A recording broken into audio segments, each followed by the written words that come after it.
श्री शिवपञ्चाक्षरस्तोत्रम्।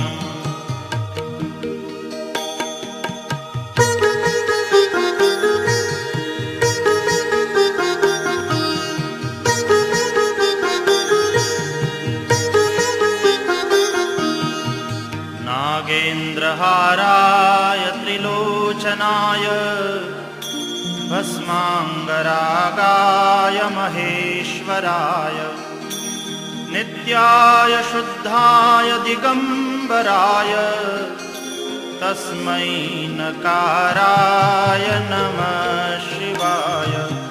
तस्मै नकाराय नमः शिवाय। तस्मै नकाराय नमः शिवाय।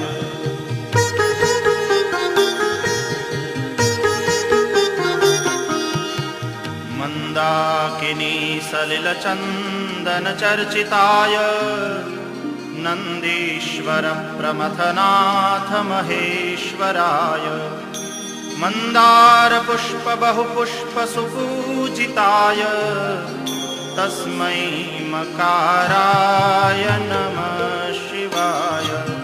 तस्मै मकाराय नमः शिवाय। तस्मै मकाराय नमः शिवाय।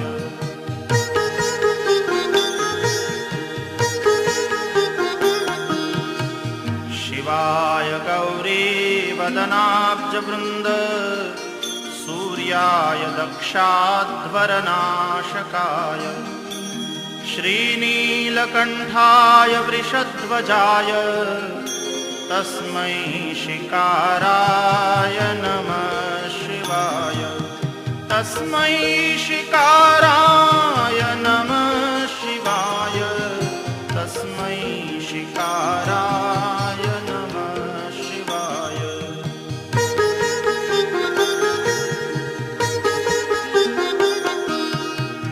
वसिष्ठकुम्भोद्भवगौतमार्य मुनीन्द्रदेवार्चितशेखराय चन्द्रार्कवैश्वानरलोचनाय तस्मै वकाराय नमः शिवाय। तस्मै वकाराय नमः शिवाय। तस्मै वकाराय नमः शिवाय।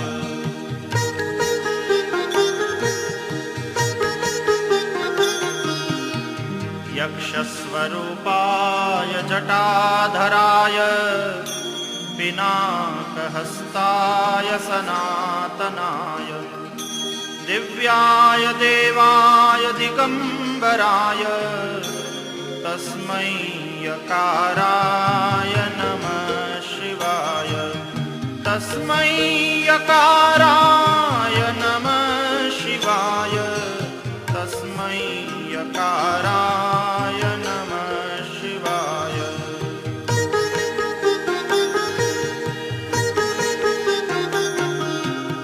पञ्चाक्षरमिदं पुण्यं यः पठेत् शिवसन्निधौ शिवलोकमवाप्नोति शिवेन सह मोदते। इति श्रीमच्छङ्कराचार्यविरचितं शिवपञ्चाक्षरस्तोत्रं सम्पूर्णम्।